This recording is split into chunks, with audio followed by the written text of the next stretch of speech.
to THA Talks, for free thought and open minds.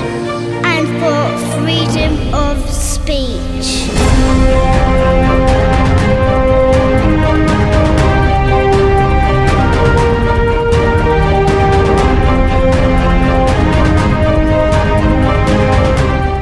Hello, I'm Paul Obitelli and welcome to another edition of THA Talks, the alternative podcast show from the UK. Our talks include news, conspiracies, spirituality, the occult, science, history, art, philosophy, religion and much more. If you'd like to check out our full archive, just go to www.thatalks.com to listen to or to download all our free content. And if there's anyone who'd like to contact us and give us some feedback, maybe you'd like to recommend a guest for the show, you can email us info@thatalks.com. And don't forget, you can subscribe to the show via our RSS feed, and you can also find us on iTunes, Stitcher, Spotify, YouTube, and many other podcast directories out there.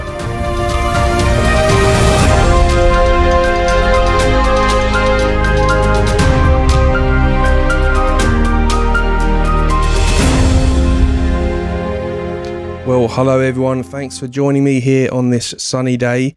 Or, well, it might not be sunny where you are, but it's certainly sunny here in England as and when I'm recording this podcast. Thanks for joining me for another edition. We've got a great guest lined up for you today.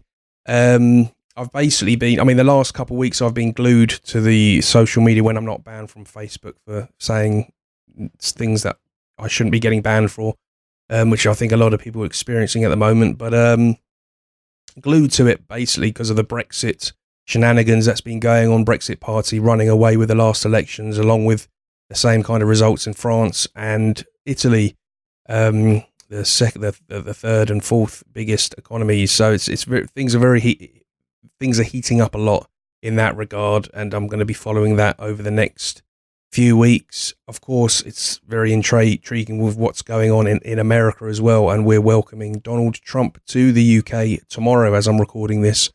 So I'm going to be keeping my eye on that and covering some of those subjects as they unfold over the coming weeks, as I'm sure they will be throughout the whole summer, actually. There's a lot going on. Politics certainly is very engaging at the moment.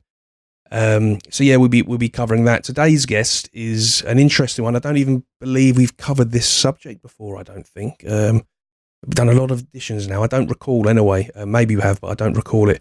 Anyway, today we're going to be speaking with Dr. Edward Dutton. I met Edward in Finland earlier on in the year and had a fascinating chat with him. He covers a lot of subjects, a lot of knowledge. He has his own YouTube channel called The Jolly Heretic, which is doing really well. Very politically incorrect, I would say, controversial stuff, which is what I love and a lot of my listeners love. So I've definitely had to have him on. We're going to be speaking today about intelligence decline and touching on his book at Our Wits End. I would have liked to have had him on a lot sooner in the year, but as you well know, I had a bit of a lull patch and a bit behind schedule at the moment. But I'm delighted that he's here with me now, Dr. Edward Dutton. How are you doing? Hello, how do you do? Good to finally do this. Yeah, no, it's good to have you on. Of course, you live in Finland now, but you actually when you were in the UK, you lived quite close to where I am now. So it was interesting when I met you all far away in Finland, just to know that you just used to live across the door from me. So that was interesting. I've checked out your YouTube channel since, which is brilliant. I love YouTube channels where you can just go to it, check out other information. So when you're talking to people that don't really know what they're talking about, a lot of things out there, you can pick up good information. You've got a wealth of knowledge on your YouTube channel, so I recommend people go and check it out. How's about telling us a little bit about yourself first? How you got into the subjects that you're so into, and what made you want to go onto the internet and start pushing it and promoting it? And because obviously some of it's what they'd say politically incorrect, and nowadays that can be quite dicey. Oh well, I don't know. I don't know. I don't quite know how it happened. Really, I was at school. I was very interested in. I did my A levels, and the one that I liked the most was theology. So I chose to do a theology degree, and there was an extent to which, even at that time, I was kind of aware that what I was being told was the truth, wasn't necessarily the truth, but I kind of put it to the back of my mind. And then when I did my degree, I wasn't particularly involved in anything politically controversial or anything. I was just really interested in fundamentalist Christianity. At Durham University, there was this fundamentalist Christian group called the Christian Union, and I found them fascinating that they were so kind of gung-ho in their religiousness and so on. Yeah. And so then I went to university in Aberdeen. I was as a postgraduate, a PhD student, and it was there that I became opened my eyes really to the corruption of British higher education. That all of these students from different countries were being let in, not because they were academically able or whatever, like we British supposedly were, but just because they were paying money and all this kind of thing. Right. And so I became kind of very aware of that. And then at that time, of course, I guess I became more politically aware, more aware of just how restrictive the Blair government was, just how anti-free speech it was. All of these things that as an English person you assumed were true. You live in a free country, and increasingly it wasn't a free country, and that became clear. And this kind of opened my eyes to. There was a magazine called. I remember I submitted an article to the Spectator on what was happening in Aberdeen, on how the university was restricting more websites we could go to and things like this. And at the time, Boris Johnson was the editor. And he rejected the article, but I seem to recall that he recommended I send it to a magazine called Right Now. And Right Now was a kind of meeting of the right wing of the Conservative Party, plus controversial academics, plus sort of UKIP and whatever. And so then I went to a UKIP Right Now Christmas do at the old Cheshire Cheese in Fleet Street, and just started reading more and more and more and more, but didn't kind of come out of the closet, as it were, as an academic heretic, because I wanted to do my PhD and get an academic job and that kind of thing. And then, but I did publish a few things in Right Now magazine, a few articles there. And then I had this Finnish girlfriend, Finnish fiance, and what did we do? I was finishing my doctorate, she finished her degree, and so she came here, and it just sort of gradually happened that I started reading more and more about sociobiology, and I started realizing that the explanations that I'd been taught to understand differences in religiousness and whatever, they didn't make sense. But they did make sense if you brought in a genetic aspect to them.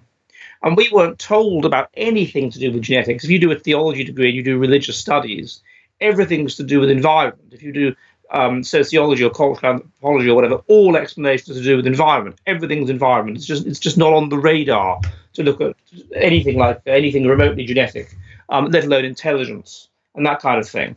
Anyway, I started corresponding with Richard Lynn, and it kind of really opened my eyes. And then eventually his organisation started funding me, and then it's just kind of snowballed from there, really. And I started meeting other people with similar research interests, and then I kind of morphed around about 2012, I suppose it was, into a full-on red-pilled academic heretic. Yeah, being funded from operating as an academic outside the university system.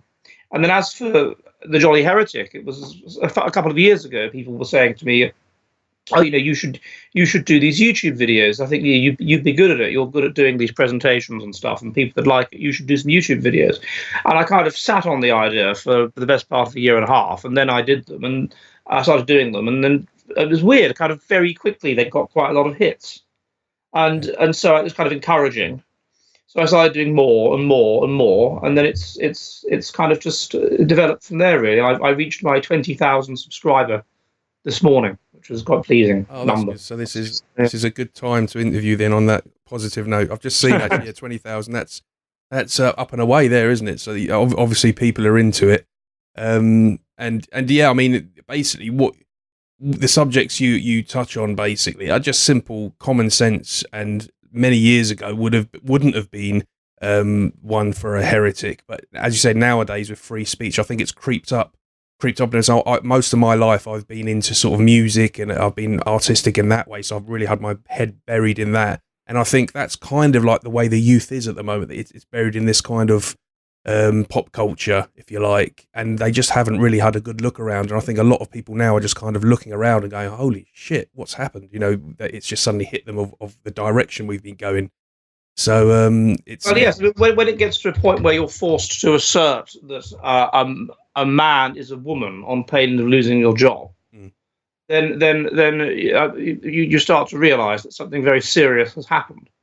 And that's now the point it's got to. That academia was traditionally what it was supposed to be about, was about being focused on the truth and nothing else. And increasingly, that idea has become questioned, and we've got to a point now where basically, if you insist on following that traditional, as it were, neo-Thomist idea that everything's about the truth, then you can't function in academia now. It's not about the truth; it's about the truth to some extent, but only within the borders of the party dogma. Absolutely, yeah.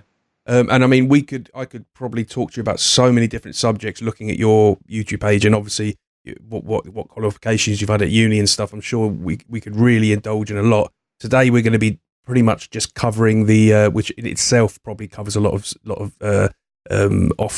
offshoot subjects, and that's intelligence, IQ, and the reduction of it in our society. So how would you like to start this off then? Well, I don't know. What do you want to know? Well, I mean, obviously we're looking at society, the changes, what we're talking about. How relevant is it that perhaps society as a whole are becoming more stupid, less aware, less able to compete with the hierarchy? Enormously. I mean, what we understand intelligence as is the ability to solve complex problems, basically, and the ability to solve them quickly. Mm. And the more complex the problem is before you're stumped, the more intelligent you are, and the quicker you can solve it, the more intelligent you are. Intelligence correlates with all manner of important things: how much money you earn, how creative you are, your socioeconomic status, your education level, your how likely you are to get married, how likely you are to get divorced. How sociable you are, social skill correlates, basically getting on with people, correlates with IQ at about 0.3. Whether you're likely to be physically fit, how healthy you are, how long you live, whether you have sort of civic values or not, how altruistic you are. All manner of things. It's extremely important, and it's an enormously important predictor of how your life is going to go. And consequently, it's an enormously important predictor of basically the fate of nations. Right. And then it's why there is a very strong relationship between the IQ of a nation, average IQ of a nation, and how developed that nation is going to be. Very strong, about 0.8 or something, or 0.7. It's hugely important. But basically, the wealth of a nation. And its average IQ. Political stability at the national level. The more politically stable a country is, the higher its average IQ. The more democratic it is, the higher its average IQ, etc. So it has hugely important implications if we're getting less intelligent. And we are the ability to sustain health service, anything you can think of.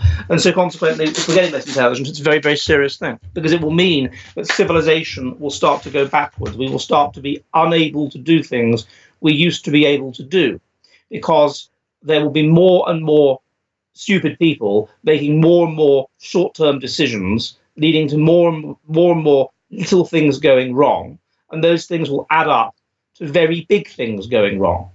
They will add up to sort of chaos, aeroplanes crashing, things like that. And so yes, it's a very important issue. Well, yeah, I mean, one of the most controversial things about IQ and stuff is obviously how it's inherited, whether that's through racial means, whether it's through just a family line that just so happens to be more intelligent than another family, and also the question of how you can alter IQ. For example, if someone has a low IQ, can they be educated? Can they be conditioned to then improve their IQ? To some extent. So it seems that intelligence among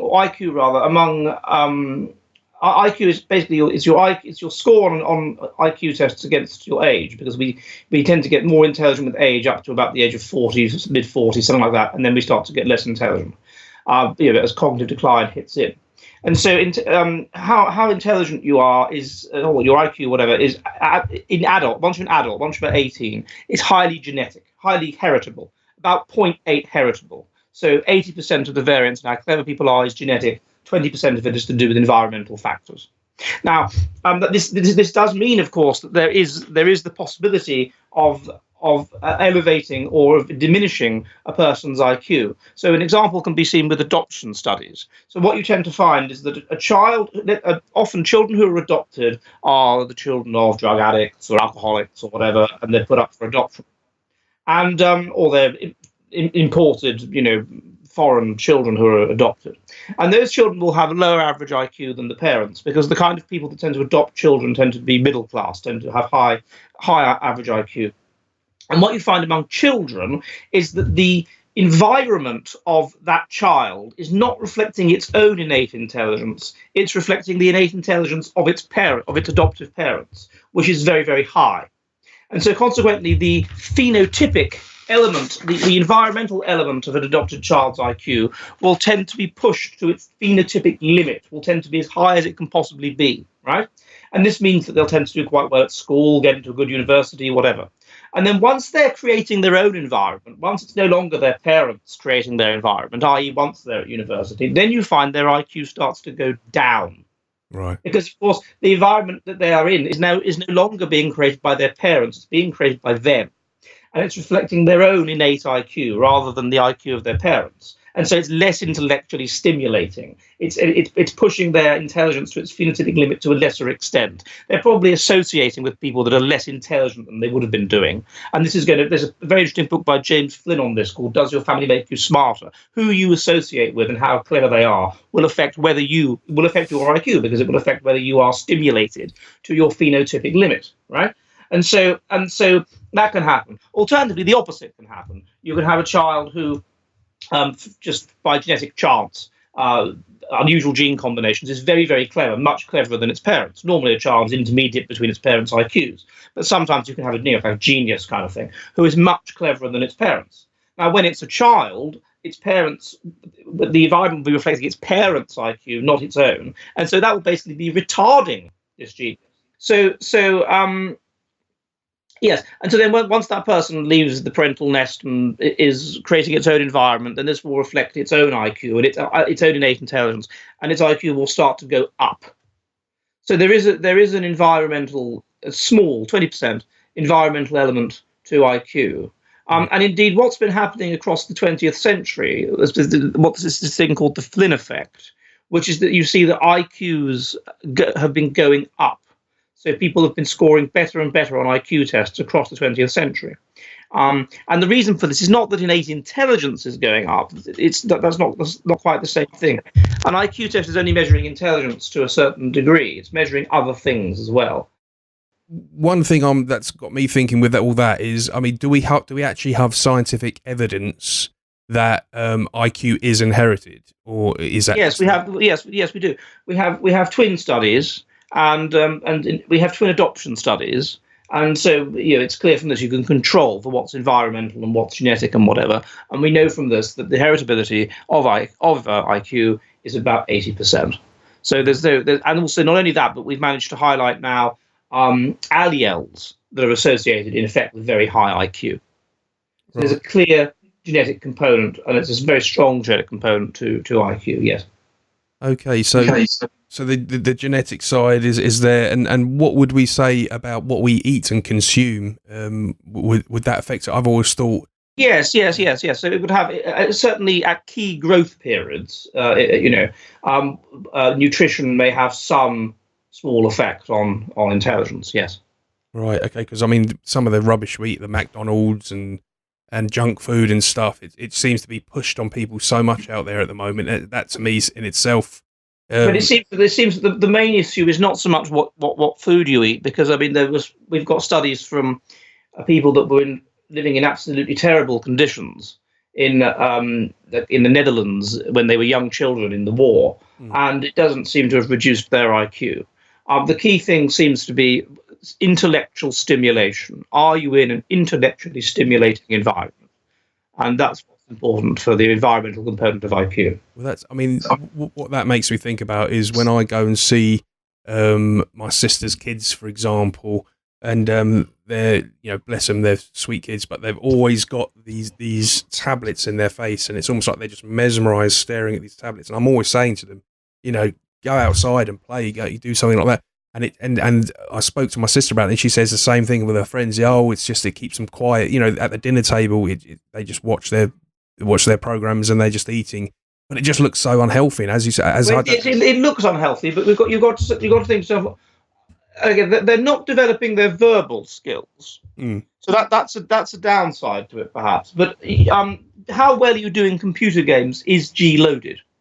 Right. So people who my son's been playing computer games for quite a lot of today. How well you do in computer games is a function of how intelligent you are. And so it wouldn't surprise me if you play a kind of puzzle type, even a game where you've got to shoot people, but you've got to kind of plan, a puzzle type computer game, I would expect that to have positive cognitive effects. Okay, so that would be... Indeed, I was amazed recently. I've been introducing my son to Wolfenstein 3D. Yeah. Which I enjoyed playing when I was about 11 or something. Or 12, how old I was. And I've noticed that I'm really good at it.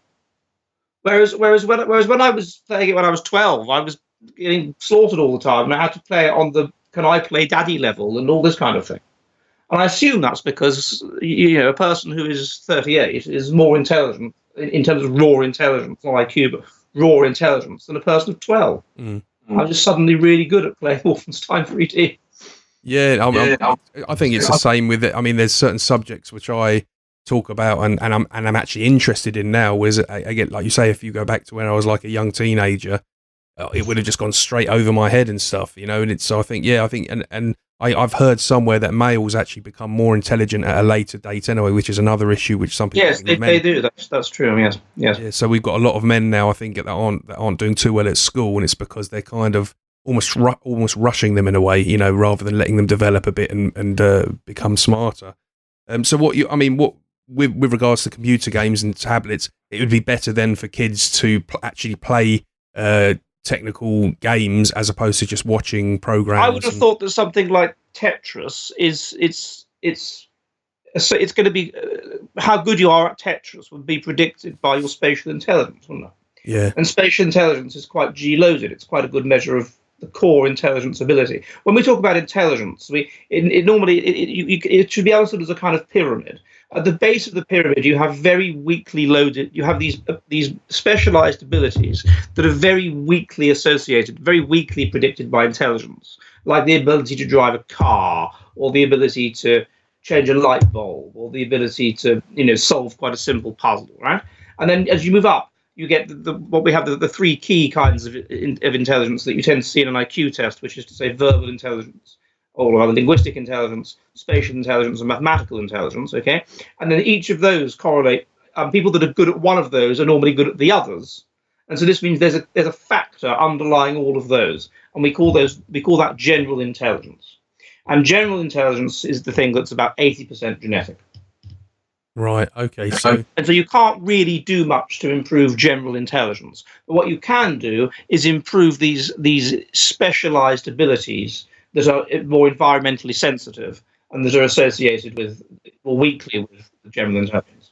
Right. Okay. So I mean, the conspiracy part of me, the conspiracy theorist, the Illuminati, the New World Order side of me is basically saying there is an agenda to make us more stupid, particularly in the Western world, America, Europe, and so on. Do you go into that at all much? Is that something that you believe? I do. I look at something parallel to it in another book that I've published recently called Race Differences in Ethnocentrism, and also again in another book that I did also this year called The Silent Rape Epidemic: How the Finns Were Groomed to Love Their Abusers. I do look at this, yes, but it's not. It's not a.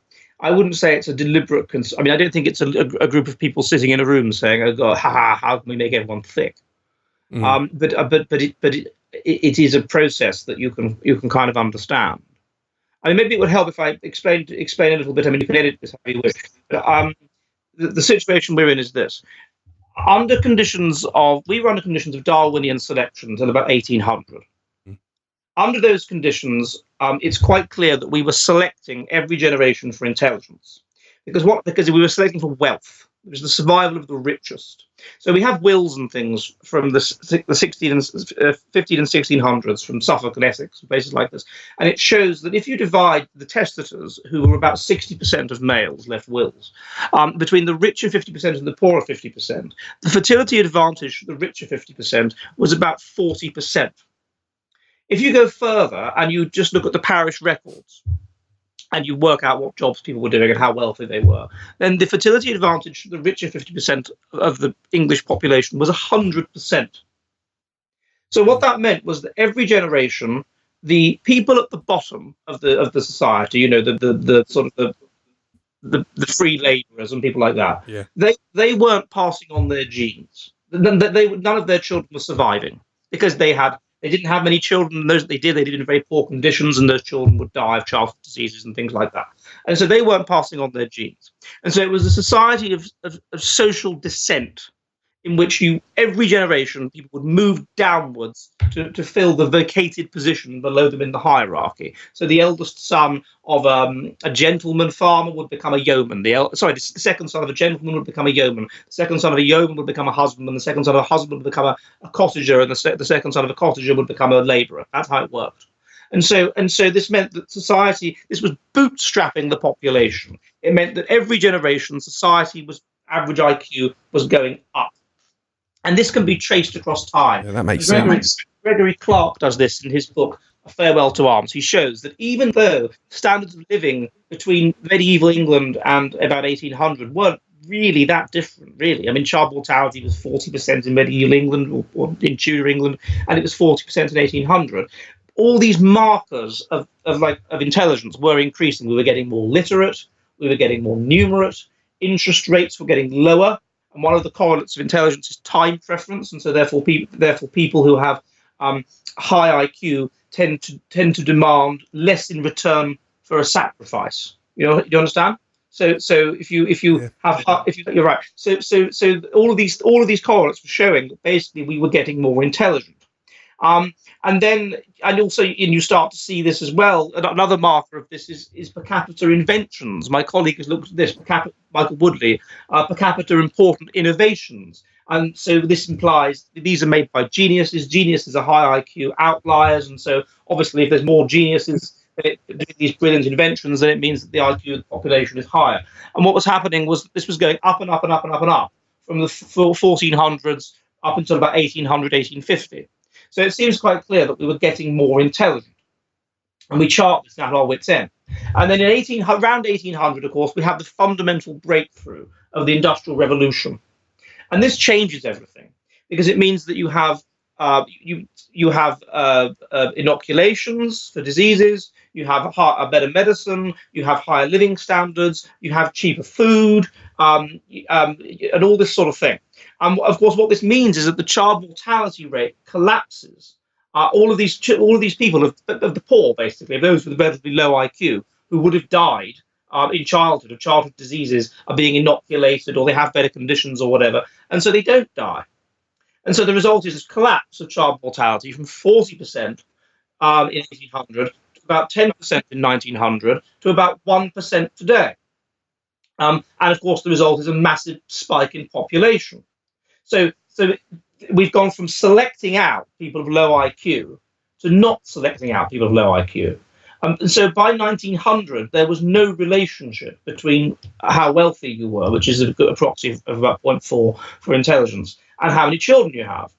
And then after that, the correlation became negative.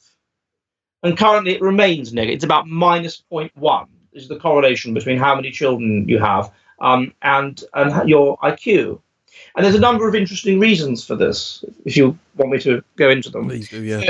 Well, the first is simply contraception. So contraception was developed in the late Victorian era, and it was we lost the knowledge of it after the collapse of Rome and whatever. Got it back again. Contraception means that it's taken up by the higher classes, the reading classes first, so they start limiting their fertility, and then it trickles down the society. And so eventually, once everyone's got contraception, then you've got a situation where if you have a large family, it's almost certainly by accident. It's because you're too stupid to use contraception correctly. If you take the pill, do you take it at the same time every day like you're supposed to, or do you knock it back with a glass of wine when you remember?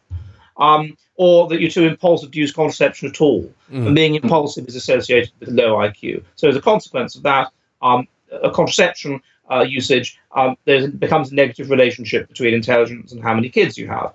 Then you have feminism. Now, feminism means, as we discussed when we met, that the intelligent girl spends all of her 20s and maybe even the first half of her 30s dedicated to her career. And then finally she gets married and she maybe has 1 or 2 children, or maybe she finds she's left it too late and she can't have any children at all. Whereas the stupid girl at school, she drops out of school at 17 or whatever and has a series of children by unsuitable men, and she's probably becoming a grandmother in her late 30s, mid-30s, by the time her more intelligent contemporary is becoming a mother. So not just more children, but more generations to those who have got lower IQ. Then you have welfare. Welfare means that whereas once there was a very strong incentive not to get pregnant if you had low IQ, if you were poor, you'd be in the workhouse. There was a very strong incentive not to get pregnant. This is taken away, and there's now a welfare of sufficient generosity that you can basically live off it. And reflective of this, if in the England now, if you divide between families where both parents are working, that's those IQ of at least 100 normally, families where one parent is working, IQ of about 90, and families where both parents are on welfare, IQ of about 80, then it's only the families where both parents are on welfare that have above replacement fertility. And then you have immigration. And people who are coming into England now have, the average IQ of somebody from Somalia is about 70, and they, on average, in Denmark, for example, Somalis have 5 children, compared to the average Dane having about 1.7. Yeah. So all of these factors are pushing down, are causing a negative relationship between IQ and fertility, and therefore pushing down the IQ of the society. And we know it's going down, and we know it's going down for genetic reasons, because we have a study from Iceland which showed that across 3 generations, the percentage of Icelandic that carry alleles that are associated with very high IQ has gone down. So we know this is a genetic issue. Yeah. And also we know from French data there's something called the Flynn Effect. This is that across the 20th century, IQ scores were going up. IQ scores were going up, however, on the least G-loaded, on the least general intelligence loaded parts of the IQ test. They were going up on these specialized abilities I mentioned earlier. So what was happening was that the more industrialized scientific society we've created for ourselves was causing us to think in a more scientific way, and was thus causing a certain specialized abilities which are weakly associated with intelligence, such as the ability to categorize, to be pushed to their phenotypic limit. And this happened so quickly, so overwhelmingly, and to such an extent that it came across on the IQ test as a rise in IQ, even though general intelligence, G, was going down, was seemingly going down. My colleague Michael Woodley of Bernini calls it the co-occurrence model. So the G was going down, even though the IQ was going up, because it was on these weakly, because of the imperfect nature of the IQ test, combined with it being on these weakly G-loaded environmentally sensitive components of the IQ test. And so this reached a peak in about 1997. And since then, even on IQ tests, scores have been going down, and they've been going down on the more G-loaded components of the test. In France, we have evidence for that. So we're definitely getting more intelligent, less intelligent. Let me just get the book. Hang on a second, so I can get to the part of the book that's relevant. So this means that we're going down on G. We're definitely getting less intelligent as a consequence of what I said.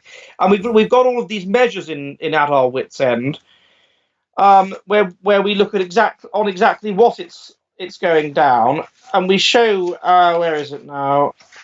In lots of countries across the world as well, we show that this is happening. IQ is going down.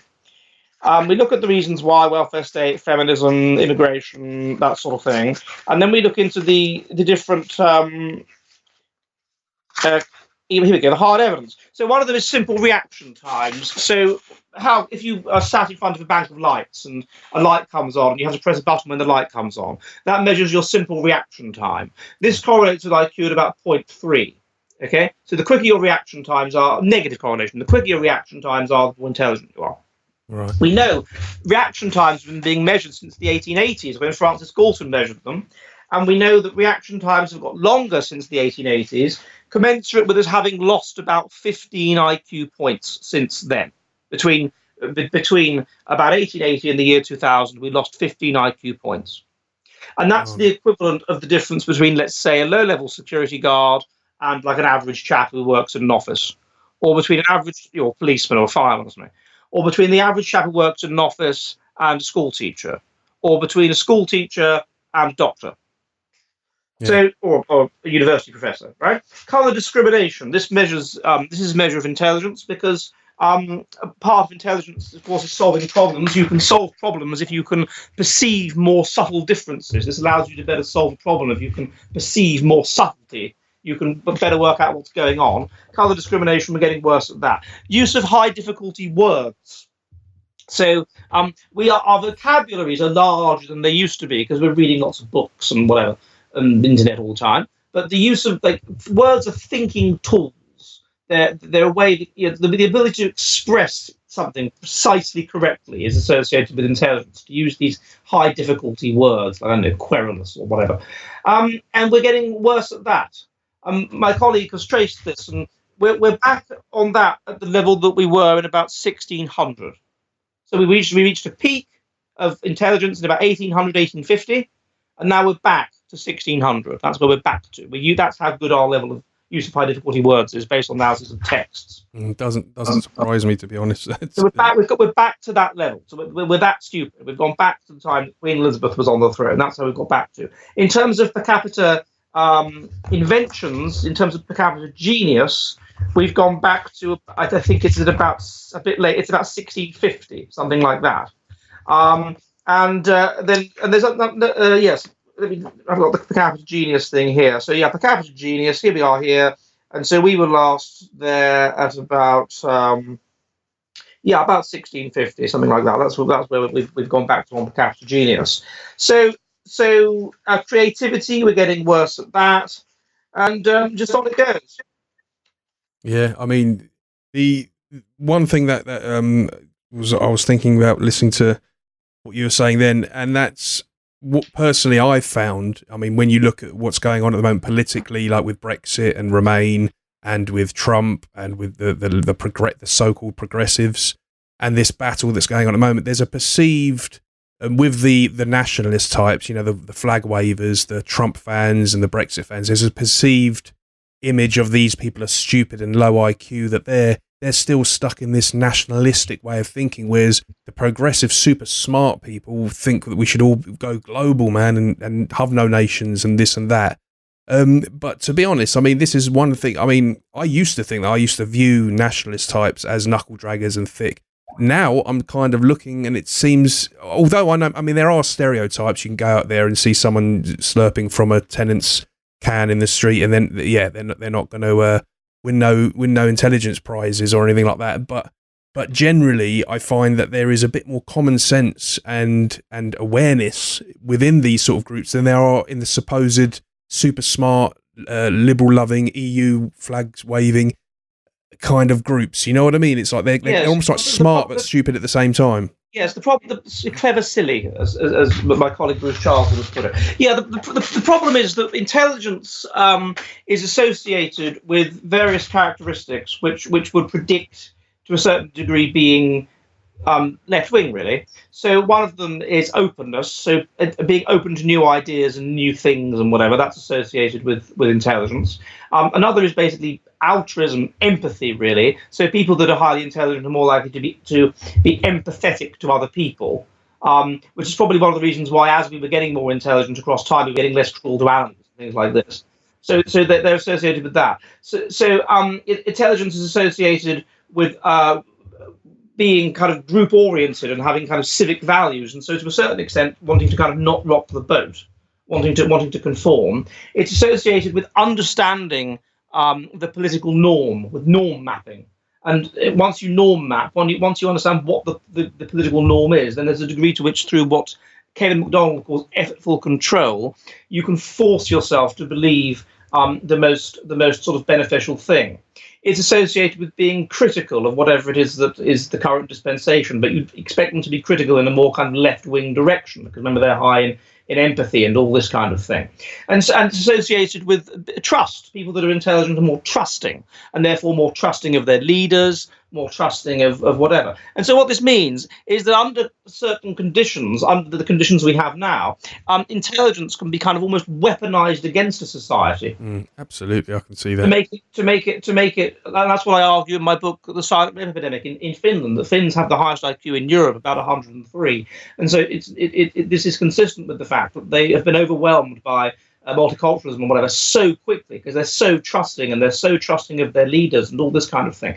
And so yeah, it's kind of weaponized against the society.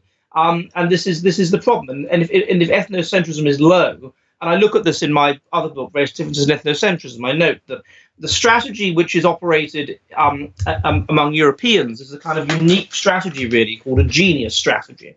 So among the Northeast Asians, what you get with them is you get a very small gene pool. It's a very harsh environment, very predictable environment. So what this means is a very small gene pool, very little deviation from the selection to the ecology, because otherwise you'll just get killed. But it also selects for high intelligence, of course, because it's cold and you have to be able to plan and so on. And it selects for high. You have to have highly cooperative groups that get on and all this kind of thing. And so you have high agreeableness and high conscientiousness, high impulse control. But a small gene pool. This means that they have. This makes them highly ethnocentric in the sense that they're positively ethnocentric because they're agreeable and whatever, and they're conscientious, and so that means they will make sacrifices for the good of the group. And they're negatively ethnocentric, i.e., they hate outsiders, in the sense that because their gene pool is so small, they're very genetically different from outsiders, and therefore any outside incursion is an extreme damage to their genetic interests, and also they tend to be very low in openness into new things. But they don't produce many geniuses, because what a genius is someone of outlier high IQ, and they don't have many outliers because the gene pool is so small. Outliers happen by chance, and there's not many outliers, combined with basically moderately high psychopathic personality. And they can't. That means you're prepared to rock the boat, and you're prepared to piss off vested interests, which new ideas always do. And so, of course, they don't have those either, because the flip side of those would be antisocial criminals and whatever that would destroy the society. So they just don't have many geniuses. So they're highly ethnocentric. With us, it's a bit different. With Europeans, we have a large gene pool, and this means that we do throw up these geniuses to a greater extent. And these geniuses then come up with brilliant inventions. And then if we are low in ethnocentrism, then this means we can trade with other groups. And we can create a bigger group and a bigger gene pool, and thus more geniuses, and an even bigger group and a bigger and more geniuses, and just dominate other groups with our fantastic inventions, even though our ethnocentrism isn't very high, you see. And as long as our ethnocentrism doesn't drop below a certain sort of optimum, as long as it's upheld by things like religion and the belief that our group is special and is willed by God or whatever, or a certain degree of instinctiveness that's caused by stress under Darwinian conditions. The more stress is also associated with religiousness, and in general it's associated with being kind of instinctive, including an instinct for ethnocentrism. As long as it doesn't drop below a certain level, we're fine. And the problem is that it has dropped below that level because our standard of living is just so good. And so our mortality salience is very low. Our ethnocentrism, our instincts become kind of, not really there because we're so low in stress. Our religiousness becomes low because we're so low in stress. And so therefore this high intelligence that we have because of our adaptation to a cold, harsh, stable ecology suddenly becomes, in these non-Darwinian conditions, in these conditions of extreme luxury, becomes sort of weaponized against us. And that's what's happened. And then you were asking me, Paul, about this conspiracy theory, about people sitting down and wanting to destroy society. Yeah. And this is also relevant to this because what child mortality was doing, okay, it was killing off the less intelligent and so on, but it was killing off also simply those that had mutant genes. If you didn't have an optimum immune system because you had mutant genes, or you had some sort of genetic disease or whatever because you had mutant genes, then you wouldn't reach childhood and you wouldn't pass on your genes. So there was purifying selection every generation to this optimally healthy group that was selecting for intelligence, but also it seems it was selecting for religiousness. Religiousness is about 40% genetic. It's associated with fertility. It's associated with longevity. It's associated with physical and mental health at the genetic level. So it seems we were selecting for that, as well as intelligence, and also for kind of cooperative personality and whatever. And anybody that was ill, that was genetically sick, would be selected out. But the thing is that the mind is about 88% of the genome. So it's a massive target for mutation. And mutant genes of the body tend to correlate with mutant genes of the mind. So people that have some kind of neurological problem, autism, paedophilia, whatever, this tends to also have physical markers. So, for example, paedophiles are more likely to have attached earlobes. People with low IQ, for genetic reasons, are more likely to have eyes that are close together or small noses. Are these actual real provable things, or just things you? Yeah, absolutely. Yes. This is real. This is real. So paedophiles have attached ears. I'll have to. More likely to have them. They're not okay, but calm down, people out there. Don't go attacking people. And they're more likely to be left-handed as well. Yeah. And so what this means is that when we were selecting out these physical mutants, we were also selecting out these under 40% child mortality. We were also selecting out, I suppose you might call these mental mutants. These people that had these physical maladaptations that made them die young would also have been more likely to have had mutations of the mind, which would have made them think in a maladaptive way, such as not wanting to have children, or wanting to commit suicide, or something like that. You see. Yeah. And so we were removing these physical mutants every generation, and therefore we were also removing people that had what my colleague called spiteful mutations that would have been maladaptive for those who carried them in the mind. So this would help to explain the rise in things like depression and schizophrenia and whatever obvious maladaptations of the mind, but also more subtle maladaptations. An example I look at in a paper I did called "The Mutant Says in His Heart There Is No God" is atheism. I argued that we were selecting for religiousness up until the Industrial Revolution, and that's definitely clear, and consequently a deviation from the specific kind of religion we were selecting for, which was the collective worship of moral gods, like the traditional Christian idea, should be associated with evidence of mutation, with evidence of mutant genes. And indeed it is, because it's associated with poor physical health, poor mental health, left-handedness, having an asymmetrical face, being physically unattractive, i.e. mutant genes in the face, and numerous other markers of being a mutant.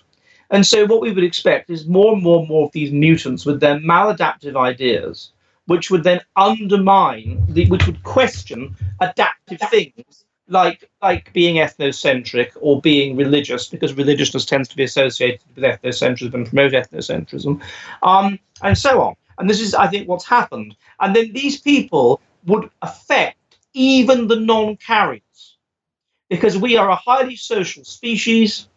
And so we're evolved to be with people who are genetically normal. And so if you meet someone who's telling you, if you're a woman and you just want to get married and have children, then you're a loser, and this will affect you, and it will make you express your genes suboptimally. So, and those people, those mutants, will attack the aspects of society which are genetically are evolutionarily adaptive, such as religiousness, such as institutions of patriotism and whatever, and they will undermine them. And therefore society will become increasingly maladaptive. They will say, it's bad for you to want to look out for your ethnic interests, and people who are of a different ethnic group are better than us. These maladaptive ideas that they will espouse, and they will become believed even by the non-carriers of these spiteful mutations, and therefore they will spread and just undermine the adaptiveness of the whole ecology. Do you follow? Yeah. And so this is what's happening, of course. And also, you'd expect, because the heritability of socioeconomic status across time between medieval England and now has been about 70%. So this means that you would expect, and people that are of high social status have been under Darwinian selection for less time than people who are of low social status, which is interesting when you talk about the clever sillies. So these people that are of high social status and who are therefore clever, because they're of high social status and being intelligent associated with high social status, the effect of mutation on IQ is quite weak. And so what you would expect to find is these intelligent, high social status people who would be more likely to have these spiteful mutations. And so these spiteful ideas would emanate basically from people in power and would therefore trickle down and would be able to persuade the whole society to do these maladaptive things, but they'd have the least impact on those who are at the bottom of the pile, because those people have been subject to Darwinian selection until the most recently. If you were very poor in the 40s, maybe one of your kids died when it was young of scarlet fever or something. If you were very rich, that wouldn't have happened. So that's why you'd expect that the adaptive, sensible ideas to be associated with the working class, which they are. Yeah. And so in that sense, yes, you have an elite which, because they are infected by these spiteful mutants to a greater extent than the non-elite, have a genetic death wish, and then they fight for themselves, and that influences even non-carriers, and then of course they invite into their society people from countries that have been subject to Darwinian selection until much more recently than us, who are much more adapted in Darwinian terms to survival. Yeah. So what do you think is going to happen? They're very docile, like letting wild animals into a zoo. Yeah, they're very docile. They just don't sense danger. You almost feel like saying to them, "Is there anything that will worry you? Is there, apart from this sort of like a Nigel Farage, for Christ's sake? You know what I mean? Is that the peak of all your worries?" But I don't know if this is true, but it was interesting listening to what you're saying, and I'm sure I've heard that from someone that actually hypnotists say it's easier to hypnotize an intelligent person than it is a stupid person. I don't know if that's factually true, but I have. That is true. Yeah, yes. Yeah. So that's another example. Because that's good. That's a very good point. Yes. So you would expect, in that sense, that people that are of high intelligence would be easier to indoctrinate. That's it. Yeah. Why are they easier to indoctrinate? Because they're more trusting, and B, and therefore more compliant, and B, because there is a 0.3 correlation between intelligence and this thing called openness. And really, the essence of openness is hypnotizability. Yeah. Having religious experiences and aesthetic experiences and stuff like that, basically hypnotizability. And of course, the ability to be dissociated. Of course, those doing the hypnotizing are very intelligent as well, extremely high IQ. So they know how to connect with other intelligent people. It's like they're sort of saying, this is, what I'm talking about. This is the way it is, but they're being tricked. Whereas people that are probably not necessarily stupid, but lower IQ, they've got less communication skills. I mean, I don't know what my IQ is. I tend to feel most of the time that I'm smarter inside my head than I am perhaps in communicating. Sometimes I feel I'm old enough now that I know myself enough now that I feel like that I can tell when someone's more stupid than me. But maybe I don't always come across as intelligent to super intelligent people. I don't know, but it's interesting sometimes when you assess yourself. That's how I personally see myself. I've got more intelligence in my head than sometimes I think I can express. And maybe a lot of people feel like that. I don't know.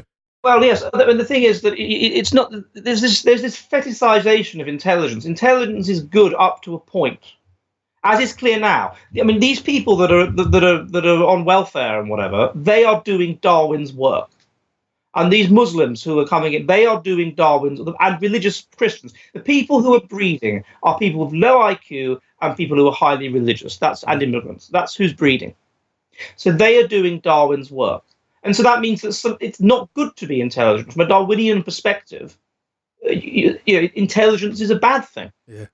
And there's a degree to which intelligence is it's not inherently good. Because if it gets too high, then you become too trusting, you become too obedient, you become, and at very high levels, it seems to be associated, because the positive manifold, the relationship between the different components of intelligence, becomes weaker the higher your intelligence is. And so this means that at a very high level, you get what we call the clever silly, people who are super, super intelligent, brilliant at maths or something, but they can't drive a car. Or cook, or do things which are really quite weakly G-loaded. They can't do those things because of the fact that everything for them is on G, and so these specialised abilities that are weakly associated with G, well, they're useless at those. And those people tend not to be interested in sex. Those people tend to be, sort of asexual, and those people tend often to have quite difficult lives for various reasons. They tend to have allergies. They tend to be, have tremendous problems with noise and light and things like this. And so it's not. That's why the correlation between intelligence, IQ, and how much money you earn is only about 0.3. It's weak. Or even how educated you are, 0.5. I mean, I remember when I was at university, some of the cleverest people that were at university with me, far cleverer than me, and one of them, he was just an absolute loser, basically. He was an alcoholic, and he just meandered around and got a really bad degree. And I didn't, from what I understand, he's still living with his parents. Very, very clever, very, very clever, but completely useless, sort of practical things. It's motivation, is it? I think that's what they're saying. Yeah, exactly. And this goes back to what we were saying when we talk about men. I think what's going on in the universities, I think they've, because of, I'm not blaming women here. If any women are listening, I'm blaming political feminism. It's so obsessed with changing men and changing toxic masculinity that it's set it up that a lot of men lose interest in learning because their brains haven't developed in the same way, and they get a bit older. And then, I mean, I've certainly become smarter as I've got older, definitely, and I think that's... You would do, because you reach your intelligence peak at the cleverest you'll ever be at around your age. Yeah. So I'm down... or downhill from now on, then, probably. Well, no, but then there's other things that cover that up, such as reading a lot but stimulating the mind. But no, certainly you would expect that. I mean, you would expect that. And so a lot of the people that I was at school with, perhaps maybe I was cleverer than them, but they were perhaps more socially skilled than me and better at kind of getting on with people and reading people and stuff like this. And then now, of course, they've reached their intelligence peak, and they're still highly socially skilled because you actually get better at that with age. And so, life's jolly good for my car mechanic friend or whatever now, I think, Right. But it's not the be all end all. Intelligence is not the be all end all. And I think as well, I think as a society, if we become too intelligent, then the result would be that we would become like Sheldon Cooper types, kind of just these asexual freaks, basically. And then society would kind of collapse for that reason. Yeah. So there may be an inbuilt limit to how intelligent we can ever get. Because once we have an industrial revolution, then we develop contraception, we develop better healthcare, and therefore maladaptive ideas, and therefore IQ starts to go down. Right. Well, we are heading towards that time now. It's been a very interesting hour. Obviously, a lot of this stuff can be a bit depressing when you think about it. Do you have like an optimistic vision of the future? Yes, absolutely. I do, because what's going to happen is that intelligence is going to go down, and the consequence of that is that all of this stuff that's sustaining low child mortality and immigration policies and whatever, as intelligence goes down and religiousness goes up, which it will, because we're selecting for religiousness, religious people are having more children, and as there's more, this immigration issue as well is going to lead to people becoming more instinctive, more ethnocentric, and eventually we'll sort of collapse into war, really, I think, and we'll become much more ethnocentric, and we'll start selecting for intelligence again. So at the moment, European people feel that it's just moribund and it's just the end and just what's the bloody point. But those people that the environmental factors which are making us feel like that, because our level of stress is so low, they are going to, as we get less intelligent, we won't be able to sustain those things anymore. We will become more stressed. We will become more religious. We will become more ethnocentric, and we will rise again from the ashes, I think. Right. It's kind of a positive ending there. It is. We have to go through hell first. We have to go through hell first. Yeah, the darkest hours before the dawn. As Winston Churchill said, if you're going through hell, keep going. Yeah. Yeah, well, I mean, we have to keep going. The thing is, if you look back on through history, there's been horrific moments in time, and if you look through our generation, we've been awfully lucky, So I think human beings are designed to go through hard times, and what will happen will happen. I guess I think there's a greater cosmic plan. I mean, I know there's definitely a cyclical, as we argue in our book Our Wits End. civilizations work in cycles, and they work in cycles of intelligence. Intelligence reaches a certain point, contraception is developed, and then the intelligence starts to go down, and the society collapses, and then it kind of rises up again. And that's how these things always work. We are moving into the winter of our civilization. Yeah. And we have to prepare ourselves for getting old and whatever. But there will be a spring. There will be a new rising. Well, I think work like you do, and what a lot of people are doing, that throwing information out there, it's food for the future generations to work out what's been going on in their lives, why civilization is the way it is when they're about. So I think it's all very important. Even if anyone's out there's got a small channel, throw it out there. One day, the right person might hear it, and it might help them a lot. I mean, it would be brilliant to have you back on again at some point, because there's so many other subjects. Again, I'm looking at your yeah. You didn't let me talk about my Winston Churchill book. Churchill's there you go. Say the British Empire. Yeah, that's maybe one for the future. I mean, it'll be brilliant. I'm sure our listeners have really, really enjoyed listening to what you got to say, and let's get you back on again as soon as we can. Okay, nice to talk to you.